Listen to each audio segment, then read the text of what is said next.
I build my deck.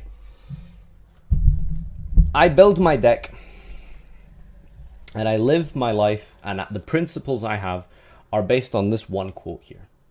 Yep.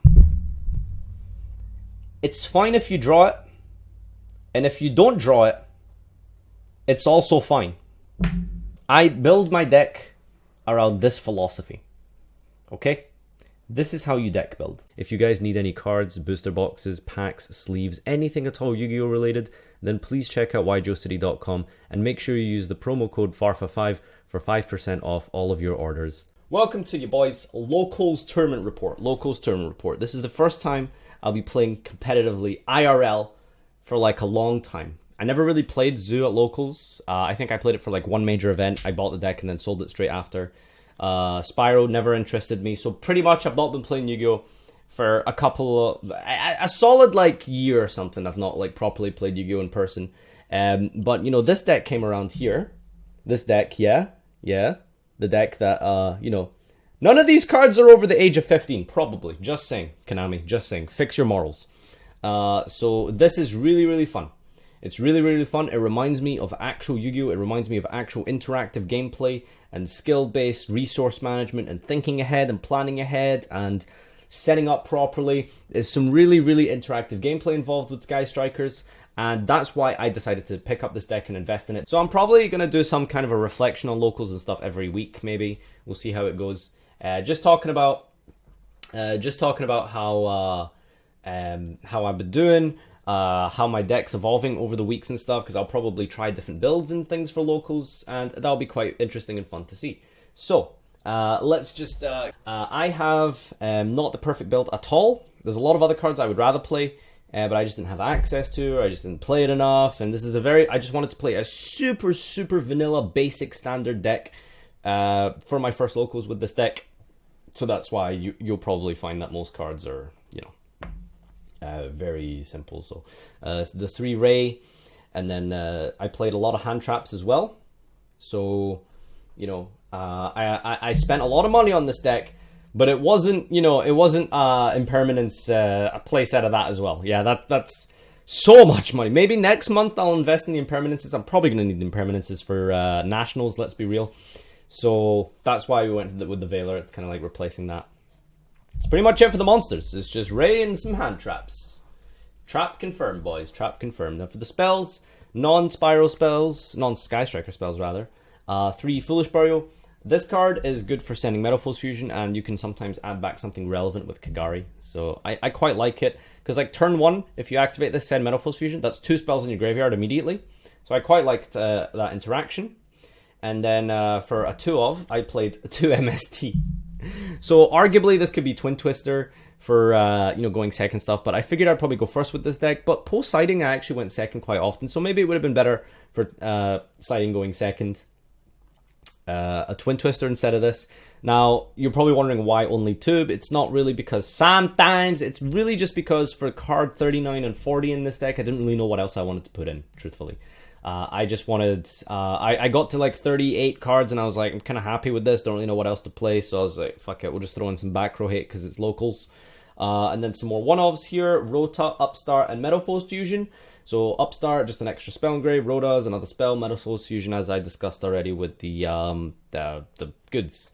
And then we played some 1-of Sky Striker spells, Burner, Shark Cannon, and the Jamming Wave. Arguably, you could bump maybe potentially any of these up to 2, depending on which matchup you're playing. I was actually initially playing 2 of the Jammer for Locals, because Locals. But surprisingly, I played only meta, really, today. It was literally just meta decks I played today. So, you know, mad respect to Glasgow Locals, boys. It's not that shit out here, apparently. Oh, and I forgot the 1-of base as well. So just for clearing Scapegoat tokens is really good, and because that's like quite popular in Trickstar and stuff now. So drawing 2 is like nuts, and then there's obviously the most important effect is the recycling for the mirror match. You gotta take care of your resources. 2 roll for, you know, you guys probably know what it does. They can't respond to your guys. It's really awesome for going second, taking apart boards with that in that regard. And this card, which you know, with the MSTs, I think these would probably be taken out for terraforming. in hindsight, I realized how important the field spell is in this deck, because I did actually brick today, weirdly enough, in this deck about twice. So out of 2 of my duels, I actually did brick. Not exactly brick, because, you know, you can kind of grind out with like your hand traps because I'm playing so many. But the field spell is very, very good. So I'd probably play terraforming over this. Maybe even like 3 terraforming and 2 of this, and maybe try something like spicy, like, I don't know, Secret Village or Ravine. Spicy, by the way, spicy Floodgate. Something like that, I don't know. But yeah. And then just the staple 3 ofs. I think Widow Anchor is potentially maybe able to be cut to 2. I don't know, I haven't really thought about it. It was fine at 3, to be honest with you. But yeah. That's the whole main deck. Not really much to say. It's as standard could be. There's nothing phenomenal or amazing about this list. It's just straight up like, you know, I want to just play a vanilla as shit Sky Striker deck just so I can get the hold of the reins for locals this week. And, you know, I'll start developing the list and stuff over the coming weeks as we get closer and closer to Nationals. We'll probably try some more cooler things. The extra deck is some Nightmares. This boy here, Griffin, is very important for your ability to clear your tokens and stuff, and being able to spin anything is obviously really important. Decode and Borrow Load. I honestly feel like Decode kind of fulfills the same purpose as Griffin. It's not like the extra deck here is tight, but I'm sure there's other stuff I could be playing. I'm not playing Trisbania or Topologic. I just don't have those cards. Those should probably be in here somewhere. And I played like some Reaper targets. I figured that locals would... my locals, for some reason, is just really popular with Invoke. So I was like, okay, I'll just side a Reaper target for Invoked. And Goki, I've got Isolde. That's really it there. And then, you know, your 6 Sky Strikers. So, yeah. Is that 15? 3, 6... 7, 8, 9, 10, 11, 12, 13. Oh, the 14th and 15th extra deck cards were Utopia package. Yep. I need to buy more extra deck cards. I don't have, like... I'm missing some good ones. So I don't have... yeah, I need to buy some more extra deck cards. So a Utopia package, I gave it back to a friend that I borrowed it from. And then side deck, I played more hand traps. Yes. Ghost Bell. This card I managed to get not cheap, but, you know, cheaper than, like, at least American prices. This thing's like $100 in America. Why is this thing $100 in America? It's fucking skyrocketed overnight. If you're in Europe and you can get this for like 25, 30 pounds, I would invest in this because it's going to go up. 3 Reaper, really good in the mirror match, of course, is really what it was there for. 3 Droll, really amazing in the mirror match as well. So rather than maining the cards for the mirror match, I tried more generic cards because it's locals, so I went with Ghost Ogre and Ash. But these are arguably, like, you know, I wouldn't play Veiler in the mirror match. I'd probably play Droll and Reaper over, like, Ogre and Veiler in the main. So that's probably what I would side in. Because these are obviously a lot stronger in the mirror match, but I didn't expect that many mirror matches because it's, like, week 2 of the new set and locals. But weirdly enough, I played, like, 2 Sky Strikers at locals. Yeah, I guess people in my city actually care. Evenly matched for going second against Poo Poo and Psalm Strike as well. I really like this card in the mirror match because it stops hand traps. When you're able to draw this or Call by the Grave, you can now finally push and play through Reaper, and it's really good as well for just stopping their link summons, and that can really put a halt in their game time because they're not able to add back those like +1 engages and things like that, you know. So I really like striking the mirror match, but I'm sure there's better cards. I don't know. What did I play round 1? Round 1, I lost round 1. I was playing against Sky Striker Trickstar. If you've seen Jordan's profile on my channel, then you know basically how the deck works and what it's about. It's really good, honestly. I've never tested it before, never played it, but it's pretty much just Sky Striker, but like stronger, right? It's actually like really strong. It does like a really, you know, good amount of plays, and it's got like 2 card OTKs. So I just got steamrolled, man. I just got steamrolled, to be honest. Like that deck was nuts. I kind of bricked game 1. It was very slow. I opened like a little too many hand traps. And then game 2, I misplayed viciously. I like tried to... I engaged and then like got Burner and then summoned Drain, then tried to activate Burner, and then like I fucked up. Like really like total brain fart, so I lost that. It's whatever. Round 2, I beat... I beat Invoked Mech Knight round 2.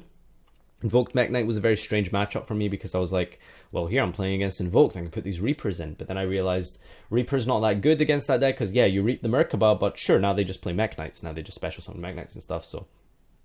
yeah. I can't really remember how I won. I just kind of like, you just slowly grind them out of resources, you know. I got a ton of spells in my graveyard to the point where my Link monsters were now bigger than his Mech Knights, which when you reach that point, you're basically game, right? Because they don't have any way to just out your monsters. Not consistently, you know what I mean? Not consistently. And then we have, of course, the next match, the Altergeists. Now, let me tell you something that was funny about this Altergeist matchup. He evenly matched me. In which alternate universe does Sky Striker get evenly matched by the back row deck? You're supposed to evenly match the back row deck. Why is the back row deck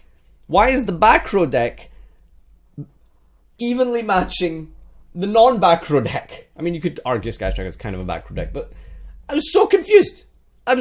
He evenly matched me.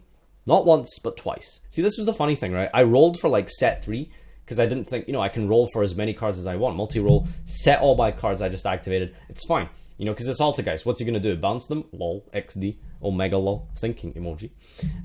So he evenly matched me and like, shit, okay. And then next turn, I gain all my resources back with like the double engage with the Shizuku play and stuff like that, and I make a big board again. Well, I say make a big board. The big board in Sky Striker is like 4 back row and Shizuku. Evenly matches me again. Jeff, if true, by the way. I still managed to win that game. Don't know how. Don't fucking know how. Once you get 5 spells in your graveyard, that deck seems to really struggle because they can't use that little guy that attacks and sends one. That's really all they can do. I Ghost Ogred all of his... there's a trap card that when it's face up, it does something. I don't know. I can't remember which one it was. I just kept Ghost Ogering it. He was very sad. So I won that game. And then my last game was against the Sky Striker mirror match, which I won in... Was it game 1? Did I win that in game 1? No, it was game 2. So I won game 1. I can't really remember what happened in game 1. Just really back and forth and stuff. And then game 2, he Reapers me very early, which I'm very surprised about because, you know, I didn't think it would be that popular where I live. But I think that so I passed. I played around the Reaper initially, but then he made a guy, and then I made my guy, and then I proceeded to like build a board and stuff like that, get some back row, and then he reaps me on his turn after I clear his board. Which at that point it's like, you know, it's fine. I've got that Kagari in the graveyard, and I've got like a Shizuku on boards, and he like reaps Kagari because I've made Shizuku at that point. He waits until a standby phase before he reaps me, obviously, because, you know, you can just, like, tag out and stuff like that when you have Ray on. So he reaps Shizuku, and I'm feeling okay because I still have the Kagari in the graveyard. It means I can recycle it with the base. So the Reaper isn't hurting that much once you get your guys into the grave. So it's fine to, like, play into the Reaper at that point. And we go back and forth. Time gets called, finish your phase. He's 100 life points off game. I win by 100 life points. He summoned Diabolus at one point as well, which was very spooky to get over. It's very spooky to get over. But yeah, that was my tournament report today. That's what I played.